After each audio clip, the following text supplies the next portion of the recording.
അവിടുത്തെ ജനങ്ങളെ നിങ്ങൾ ഏത് ഭാഗത്തിൽപ്പെടുത്തും? ഇപ്പം ഞാനൊരു മലപ്പുറംകാരനാണ്, ഞാൻ വോട്ട് ചെയ്ത വ്യക്തിയാണ്. ഇതാ എൻ്റെ കയ്യിലുമുണ്ട്, വോട്ട് ചെയ്തതിൻ്റെ അടയാളമുണ്ട്. ഈ വോട്ട് ചെയ്തവരെ നിങ്ങൾ ഏത് ഗണത്തിൽപ്പെടുത്തും? ഗവൺമെൻറ് അതിഹീനമായിട്ടുള്ള ഒരു രാഷ്ട്രീയ തന്ത്രമാണ് ഇവിടെ പയറ്റുന്നത്.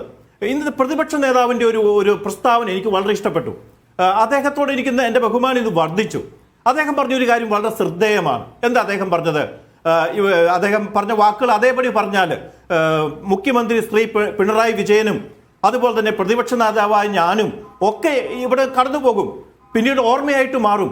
പക്ഷെ കേരളം ഇവിടെ നിലനിൽക്കും. ഇവിടുത്തെ ആളുകൾ തമ്മിൽ പരസ്പരം ഭിന്നിക്കാൻ പാടില്ല. നമ്മൾ ശ്രദ്ധിക്കേണ്ട ഒരു കാര്യം ഇതാണ്.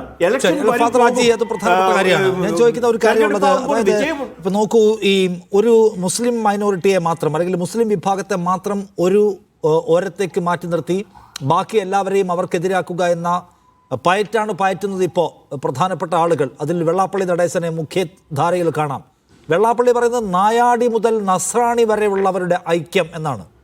എന്ന് വെച്ചാൽ ക്രിസ്ത്യാനികൾ മുസ്ലിങ്ങളെ ഭയന്നാണ് ജീവിക്കുന്നത് എന്ന് പറയുന്നു.